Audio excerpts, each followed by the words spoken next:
Welcome to Whispers. Hmm. So, I came across Kadina's little finger, Elrufai. So,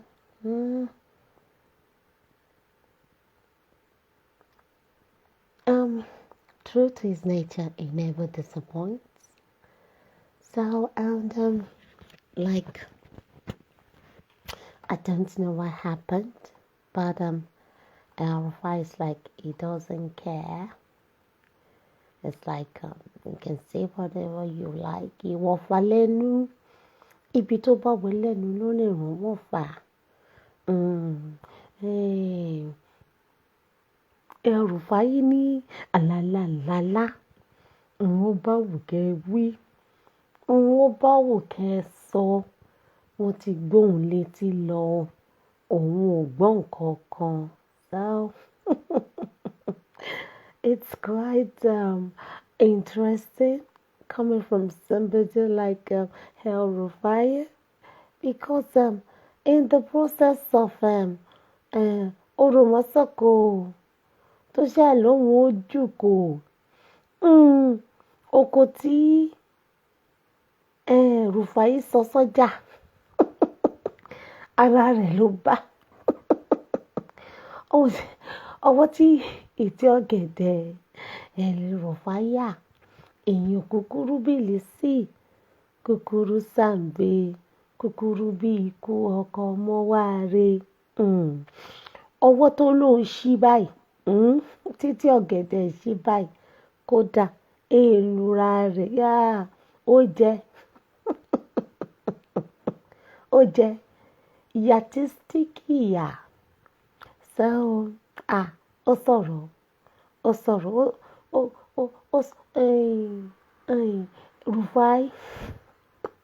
Rufai ó na pẹ̀tẹ̀pẹ̀tẹ̀ ní pọ̀pá, ṣùgbọ́n ara rẹ̀ náà ló wá bá ọ̀rọ̀ òtọ́ sẹ́nu olè.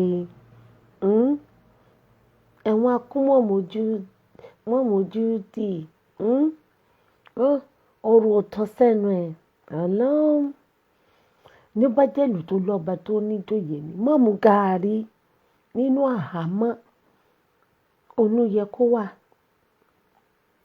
Àwọn ọmọ ẹ̀ náà ẹnu ń já wáyà ni, ẹnu kọ́lédowó. Rufai is could be likened to kọ́lédowó.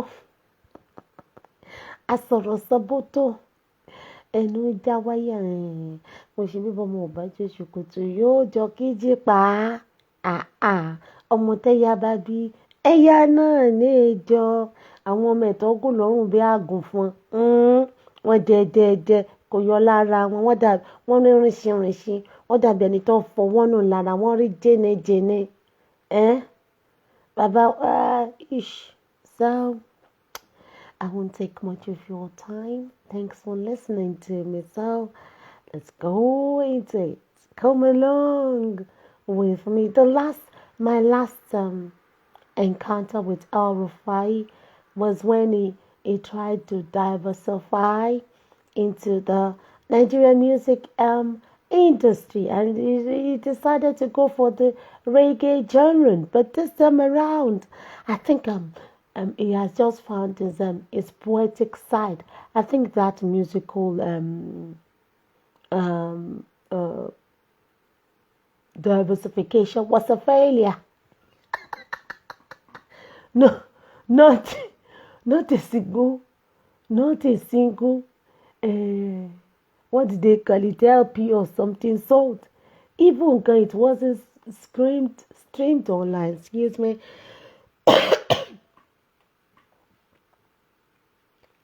Nobody streamed him. Sanusi's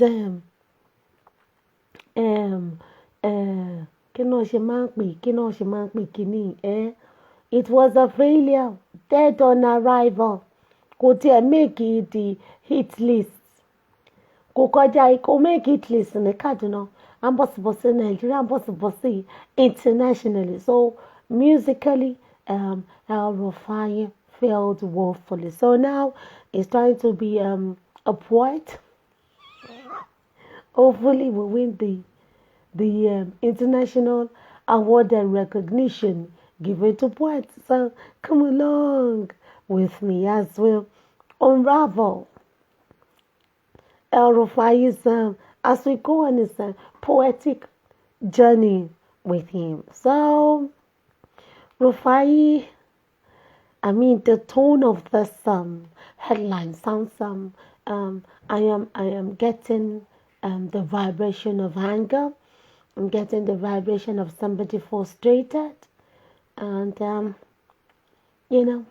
because ẹni àná ni Rufai wọ́n ti gbàgbé ẹ̀ àlọ́ So let's see, come along with me. Let's see what Rufai has to say. Interpret, misinterpret, or reinterpret any post by me as you wish. I frankly don't give a damn. Ew. Yeah, po. Rufai. Why are you fighting? Ìjà ló bá dé ni. Ó dàbí ẹni pé eléyìí ti mú kanra wá o. Kí ló fa interpret, misinterpret, reinterpret any post by me as you wish. Tó túmọ̀ sí pé tó bá wọ anybody ló lè fẹ́ ni wọ́n sọ. Nǹkan tó bá wọ anybody ló lè rò. Rufai ti ní nǹkan tó ń fẹ́ sọ yìí o. Ibi tó bá wù wá ní ká tú sí. Alalala kò tó orun kan lára oṣù ọ̀ṣà. Ó dénú ẹ̀. Former governor. Àkísà ló gbàrí.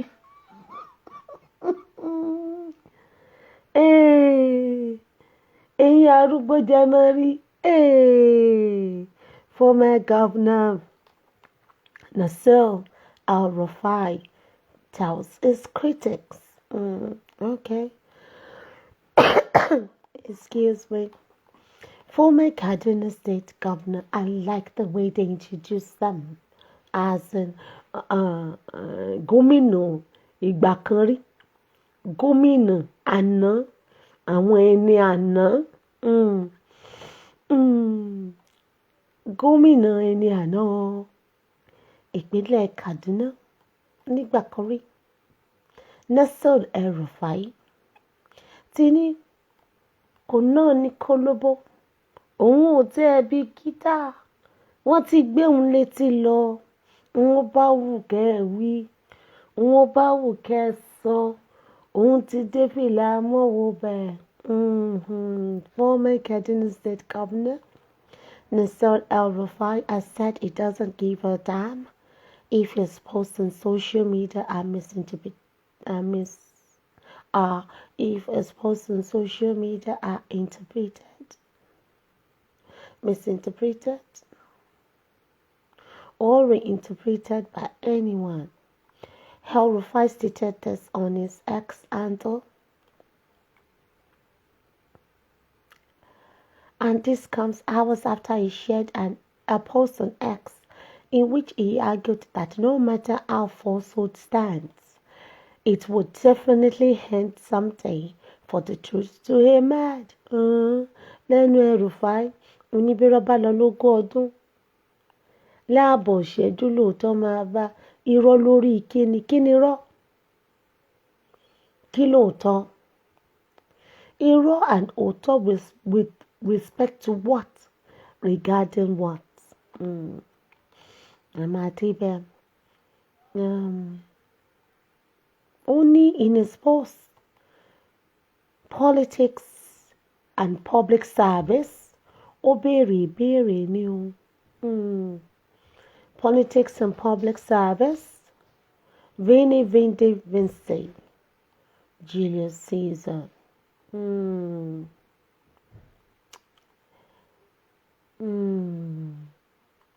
So he's talking with regards to politics and public service. So he's saying, I came, I saw, I conquered.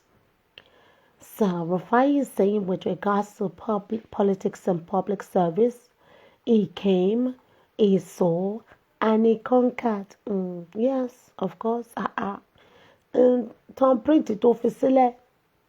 No, yeah, of course. Of course.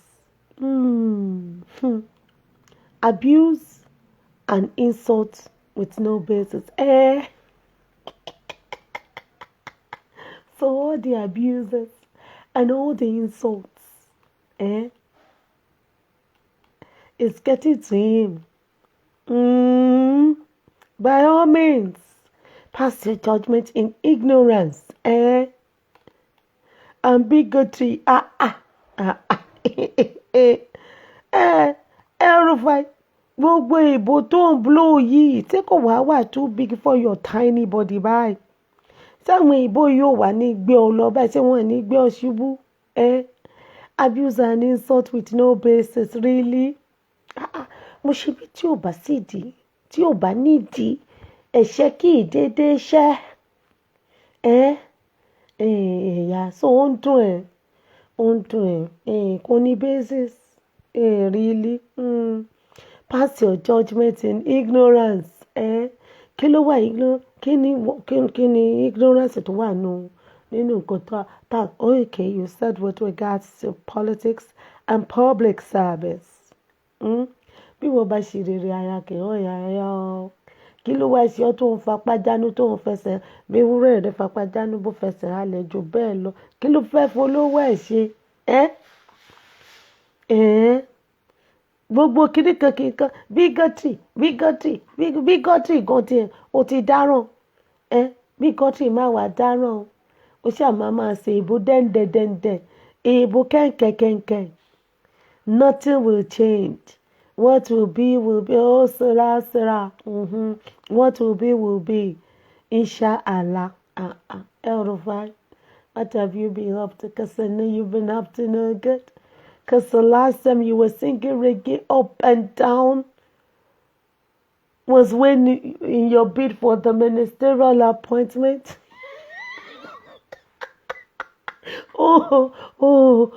Shehu. There was this guy, Shehu something. What kakapeti? Wo. Dumpty báyìí. Ó ṣubú yakata. Àwọn títí ẹ náà. Excuse me. Àwọn náà kakapeti. Àwọn náà pull rug lábẹ́lẹ̀. Ẹ bá lọ fi Elrufai ṣe kìíní. Gbogbo ẹ̀ báyìí hellfire ni. From fry pan to fire. So from fry pan to fire. Elrufai pẹ̀lẹ́. Nothing will change. What will be will be. What will be will be. Regards to what? Àsọ̀nà yẹ̀rọ̀ ló pé ní ìpè àkọ́kọ́. Make it make sense. Make it make sense. So,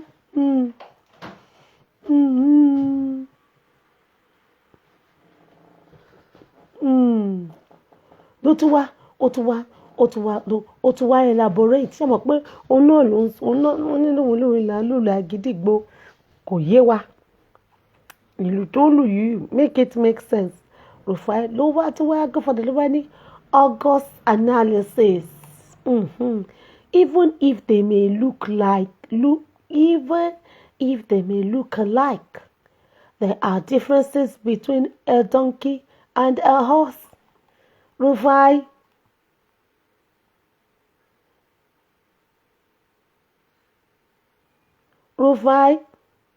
Who is the donkey? Who is the horse? Ṣé donkey àti horse with regards to politics and public service náà tó ní ìwọ came, ìwọ sọ, ìwọ conquer o. Ìwọ you've been there, done that. Okay.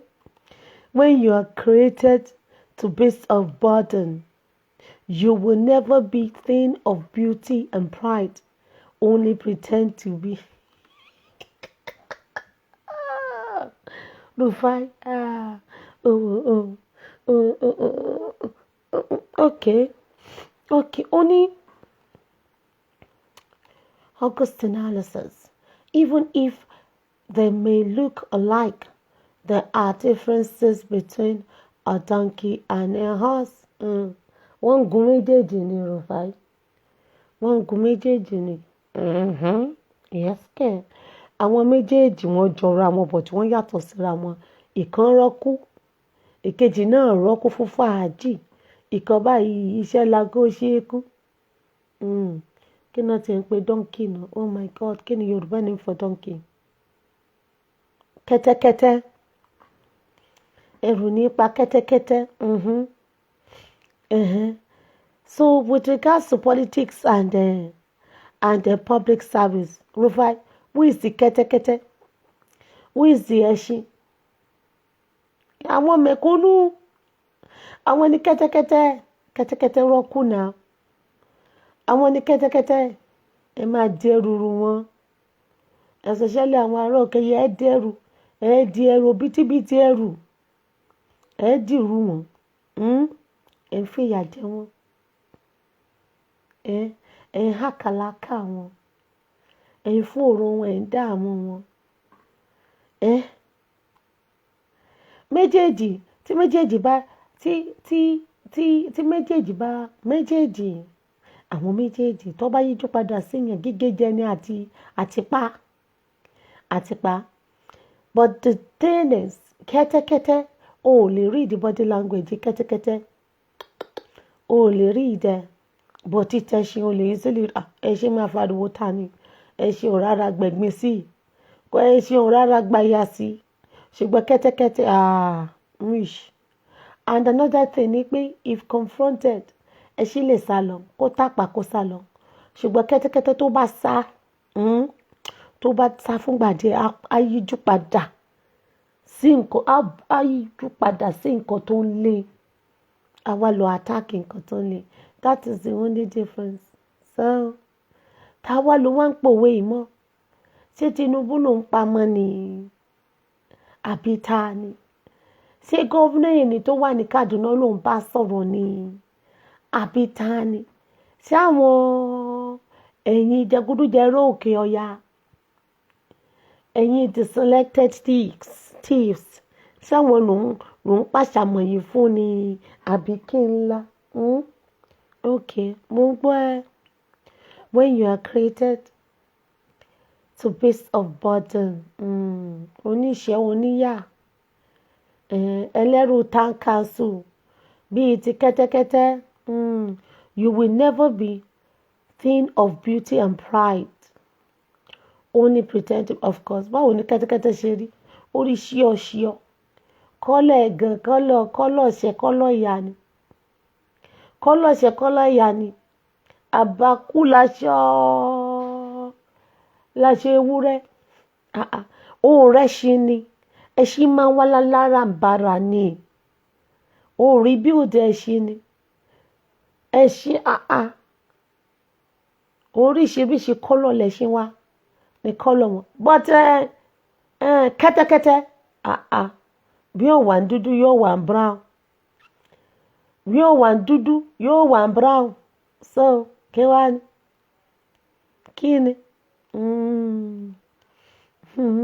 Falsehood appears to be truth for only some moments. The truth is internally permanent. Of course, applies here. Applies sí wọn náà. Gbogbo sàkámà jẹ gbogbo rọ́tẹ̀ pa. Nígbà tẹ́ wà lórí ṣe bí nígbà tẹ́ kúrò ń bẹ̀ tán. Báyìí ni bí ìdí yín ṣe ṣí síta ni. Táfẹ́fẹ́fẹ́ tó rí ìdí adìyẹ yín.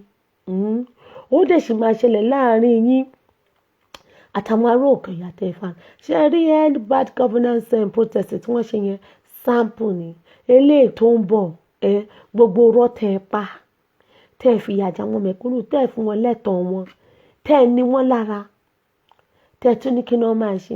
Ó máa catch up. So o kọ́rọ́ tó jù ó tàbá ẹ. May Allah give our people patience and longevity to separate the donkeys from the horses in public life. Elrufai, which one are you? Are you a donkey or a horse? ìwà ní sùúrù kò ní dáa fún sùúrù ìwọ ò ṣe mú sùúrù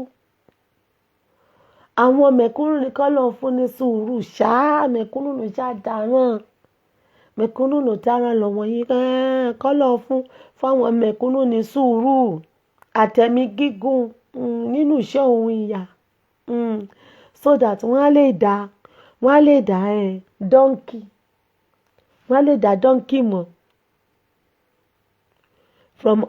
from ẹṣin in public kini in public life and be witnesses to the end of falsehood failure and ó dàbẹ̀ ni pé okay mo get láàrin mo get Rufai okay may Allah give our people sùúrù àtẹ̀mí gígùn to separate donkeys from the horses in public life and to be witnesses to the end of falsehood. Bẹ́ẹ̀ lẹ́gbẹ́ Tinubu dé bẹ́ẹ̀ bí ìwọ náà bá campaign tẹ́lẹ̀ òun ló lè ṣe lórí irọ́ lórí arúmọjẹ lórí àparùtù àti failure. Rufai na today which failure Buhari ó mà ṣe fọdún mẹ́jọ máa rí nǹkan kan sọ sí gbogbo yánpayánrin èyí tí Tinubu fọ́rẹ́ra yìí tó sì ń rùn lẹ́yìn failure Buhari máa ní for 8 years and needless privation of our nation lẹ́nu ẹ ní ìsinlówádìí needless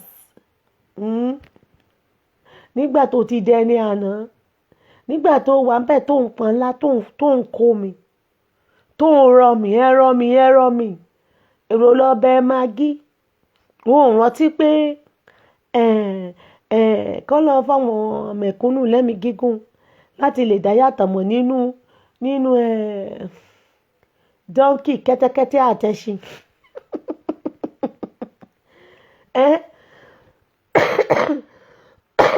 excuse me òun ní kọ́ lọ́n fún wọn ní discerning spirit láti lè mọ òótọ́ láti lè mọ irọ́ nínú láti lè mọ òótọ́ nínú irọ́ àti láti lè mọ irọ́ nínú òótọ́ ó sọ nǹkan kan ó sọ̀rọ̀ failure náà ó sọ̀rọ̀ failure ní ìsìn ló wá mọ́ needless ló wá mọ̀ pé needless privation of our nation ṣé o mọ mí ni so Rufai kúrò gbá lẹ́nu alábòsíà ṣọṣọṣọ gbẹnu sàn clean your mouth so ìwọ lè sọ̀rọ̀ privation ó lè sọ̀rọ̀ privation so nǹkan tó ń sọ ni pé the people are lacking the basic necessities of life like food, water, political freedom, and so on. So ó lè sọ ń sì pé the masses are suffering from privation of lack of the usual comforts or necessities of life. Tó jẹ́ pé the evil privation in the north, it needs to be studied. Under your watch, Rufai, under you so-called northern elites under Buhari and all of it that has been in one position or another in government, and you corrupt charlatans, had deprived those people up north the basic necessities of life: food, water, shelter, health, education, political freedom. I mean, the basic human rights were taken away from them.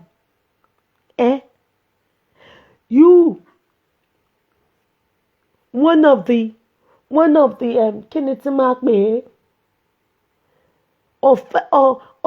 of the evil, one of the perpetrators, of one of the many perpetrators of the evil of privation in the north, All of you need to be studied. All in a sane society. Ó yẹ kó pa gbogbo yín dà sọnù ni. Ó yẹ kó pa gbogbo yín dà sọnù ni. Tó jẹ́ pé this same privation tó ń sọ yìí. The long term consequences, the long term effect of it, the long term result of it is lack of guilt. Any guilty conscience now. Any Larry Ocon. And automatically promote antisocial behavior such as delinquencies, rebalancing. The last end bad governance protest. Did you see the state of the children? Did you see the state of them? They were in rags, in tatters, unkept, malnutrition. Can you imagine? Wọ́n lọ rọ́ọ̀bù library. Wọ́n wá kága wọn fọwọ́ kọ̀wé. Nígbà tí Mr. Crocodile, Ganduje, governor Ganduje àná, nígbà tí governor ìlú Ganduje máa sọ, ó láwọn tí wọ́n wá protest àwọn náà jíwèé corruption Ganduje. Oh, you're a very bad copy of a bad copy. You are trying to use Tinubu's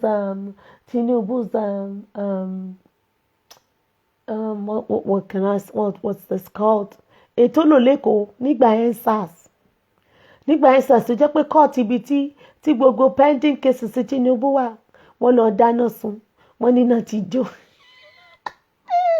Wáyó. Ṣègébára ó bá ń sá. Ìwọ lẹ́nu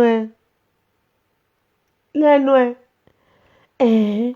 You can talk of needless privation in our nation. Lẹ́nu ẹ kò tọ́ sí ẹ kó jẹ.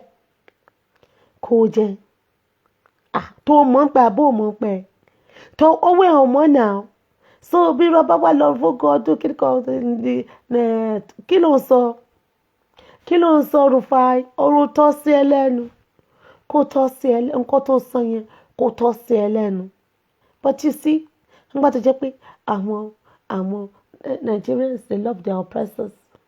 Wọ́n love their oppressors now. Ìwọ tó yẹ kẹnu ẹ wọ́ ẹlẹ́nu wíwọ́ bí apá ajá. Bó ṣe rí lọ́rọ̀ ẹnu ẹ rí.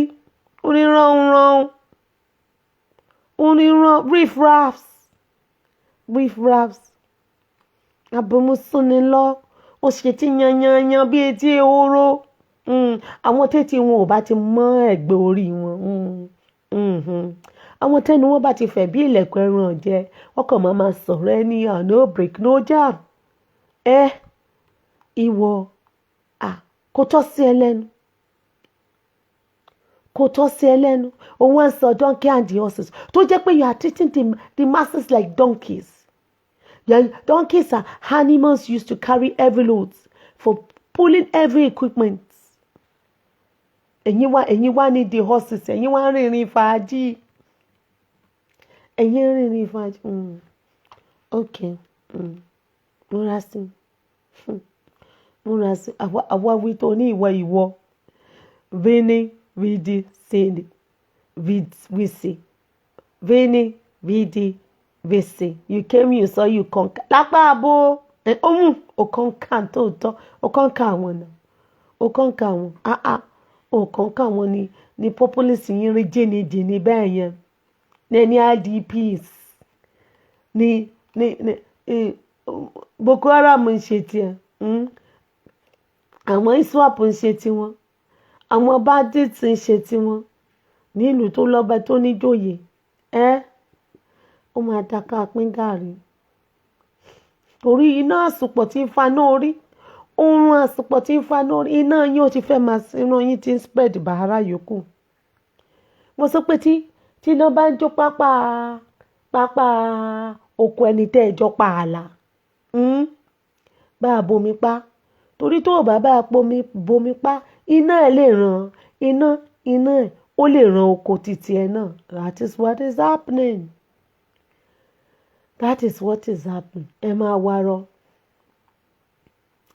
nínú àwọn arọ nínú àwọn arọ ẹlẹ́sẹ̀ kan lọ́ba náà ẹlẹ́sẹ̀ kan lọ́ba ó ṣe fìlà pẹ́ẹ́kí no ó yẹ káwọn èèyàn sọ̀rọ̀ sílẹ̀ yìí o okay kí ni orí sọ the situation tó bókè ọ̀yà is the consequence of the so-called man-made impoverished privation. Rufai, privation has been weaponized. Poverty weaponized. Everything weaponized. Kí ló dé? Ṣógun láyé ni. Ṣógun láyé ni. Everything has been weaponized.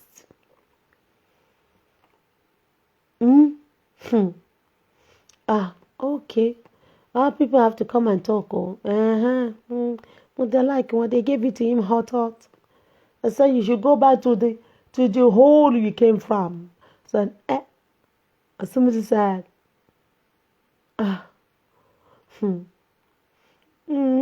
Uncle just woke up. Somebody said, what part of the head did this midget appeared from? We have nicely forgotten. Go back there. Please creep back to the shadows where you now belong. Absolutely. Ọ̀rọ̀ ẹ̀rọ ẹtí kúta. Òun lẹ́nu bẹ́ẹ̀. Bí títí ìwọ náà sọ ni. Àkísà ló gbàrí. Uncle just woke up from his slumber.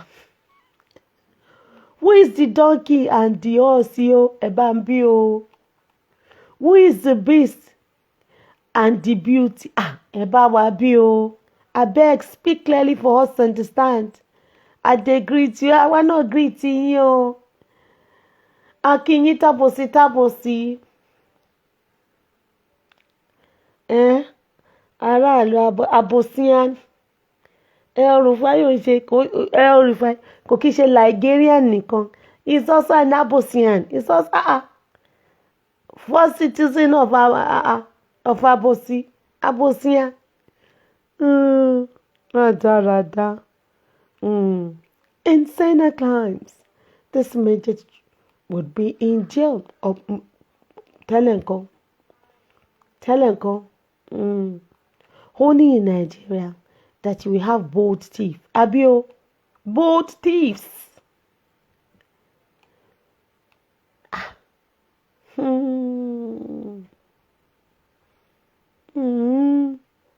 Any move by Fulani to remove Tinubu is dead on arrival. And that will be the beginning of the end between Yoruba and Fulani relationship. If Buhari for 8 years could commit all the atrocities he did, and no Fulani condemned him, Abio, and the rest of Nigerians also did not move against him, then any move against Tinubu by Fulani, God your man, your joy, go buy end up in yam paper scatter, she be wanting Jalabelle. And Nigeria will never be the same again.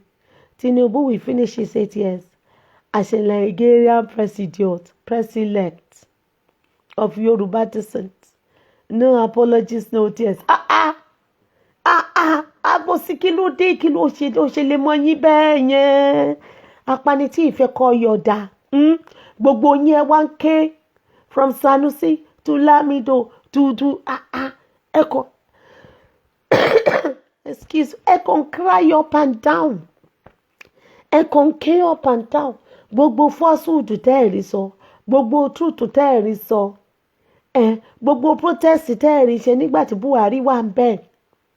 Tẹ́ẹ̀rù mọ́ rápọ̀ ọmọ wa ni torí pé ẹ̀ wá sí lórí oyè torí pé wọ́n gbé kúrò wọ́n move wọ́n shift goalpost lásán lè fẹ́ kú sí ní Rufai sọ òun ti been there done that ní Rufai sọ donkey ló ń sọ horse ló ń sọ the beauty ló ń sọ the beast nígbà tó kúrò lórí ayé náírà staferia eléyìí náà dead on arrival ni kó ṣì wọlé you've been there done that ní kíni bẹ́ẹ̀ náà ni Ọbásanjọ́ náà sunkún up and down no sunkún up and when I was the president I've done everything kíní kankan ṣé Ọbásanjọ́ stylishly ṣó ń position ara ẹ̀ ní àbíkí ńlá àbí kí ni wàhálà tó kí lódó tó wá gbé mi kí ni wàhálà tó wá bá gbogbo yín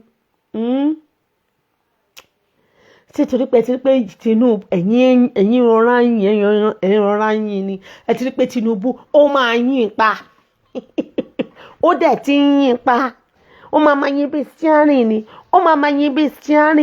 ó ti yí lọ́ọ̀kì báyìí ṣé ẹ wá ń fi ilẹ̀ ṣẹ́yìn náà ń feel the heat ni àbí kí ńlá àbí kí ló fẹ́ kún kí ló fa rárá ẹ máa kékun ni ó ní Waterloo yín ẹjọ́ máa ṣe fúnra yín ni family affair ni ẹjọ́ yanjú ẹ you've been there done that politics of public service mo dẹ̀ mọ̀ pé tó bá máa fi ṣẹ́jú báyìí ó máa níwọ̀n náà fẹ́ contest for presidency ó dẹ̀ ti been there done that in politics and public service.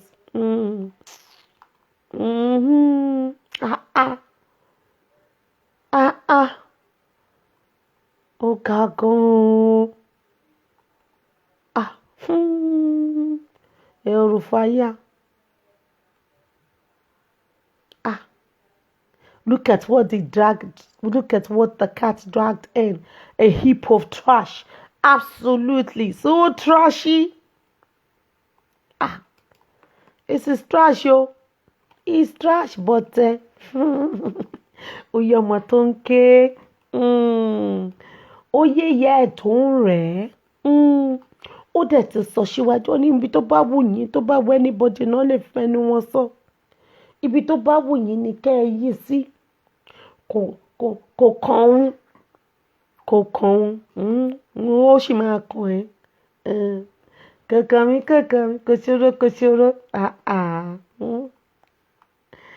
kò ṣòro kò ṣòro nígbà tí ìyàwó ẹ bá lọ sọ́jà mi ò rò pé wọ́n kọ síwájú rẹ̀ pé ìyàwó gómìnà àná àbí wọ́n máa ní ata tí ìyàwó Rufai fẹ́ rà ọ̀tọ̀ níye tẹ́ máa ta fún ẹ máa tanra yín ọ̀run Ìyábọ̀ kì í ṣọ̀rọ̀ ẹnìkan àfúrà tó níyàn máa mú ni gbogbo yín lẹ́ máa wọ́n ti ní ẹ máa feel it ẹ fi ilẹ̀. So that is it, guys. That is Elrufai. It came out of the shadows. It came out of the blues, out of nowhere.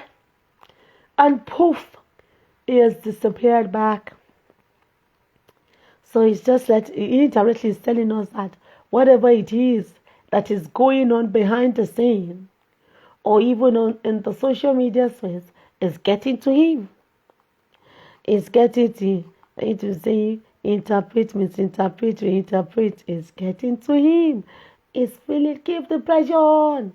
Whoever that is doing, gbogbo ẹni tó ń gún Elrufai lábẹ́rẹ́, bóyá ẹ̀ ń gún lábẹ́ aṣọ, bóyá ẹ̀ ń gún ní gbangba, ẹ continue. Fún wọn ní pressure o. Last time, reggae ló bọ́ta, lélẹ̀ ń sìn, Animal Kingdom. Donkey àti horses. Maybe the next one is gonna be cow. Mo ṣe bí ìgbà tí Buhari wà ní kí government of cow by cow for cows ni ṣe bí cow ni ariwo cow Rufai ní díẹ̀ ní rìstọ́mbà díẹ̀ ni o ti kúrò ní reggae o ti bọ́ sí ràkúnmí àtẹṣin àwọn ẹranko yín lókè ọ̀yà náà nìyẹn ràkúnmí àtẹṣin. The next one I'm expecting the cow version. No, I'm expecting the cow version. Rather. So guys Rufai never disappoints. So is a comedian. uh, Rufai, you are dancing to Tinubu's Shuperu.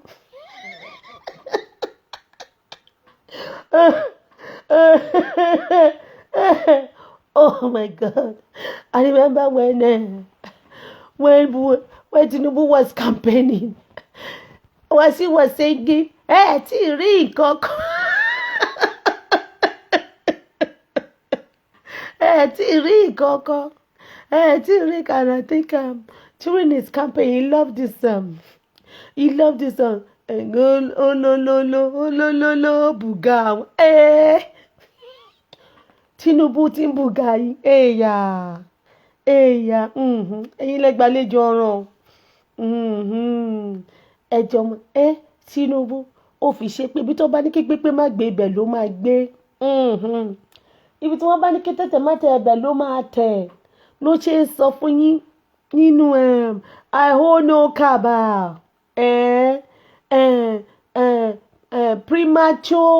Premature politics. Ó ń sọ fún yín láàrin yẹn pé ẹ má rò pé bóyá ẹ máa impeach òun àbí ẹ máa remove òun prematurely o.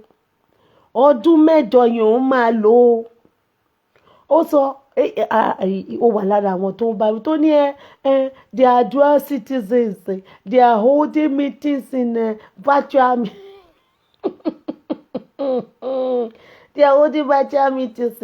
Apani ní Tinubu, apani lẹ́yìn náà, apani tí ìfẹ́ kọ́ yọ̀dà. Ní tó so yìí pẹ̀lú máa ti ń ká ẹjọ́ máa yanjú ẹ̀.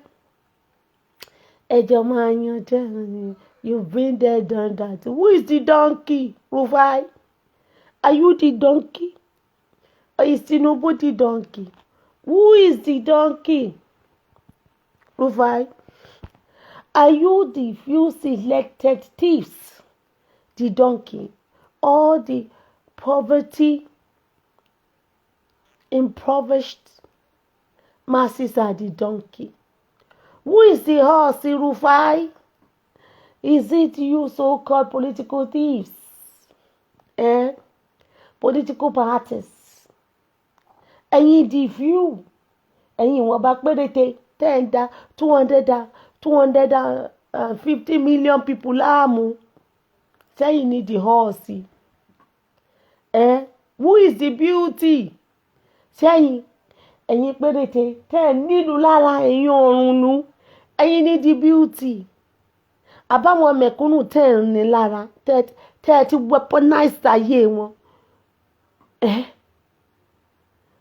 Atẹ́gùn tí wọ́n mí has been weaponized. Oúnjẹ tí wọ́n jẹ ti weaponized. Everything about them ti were weaponized.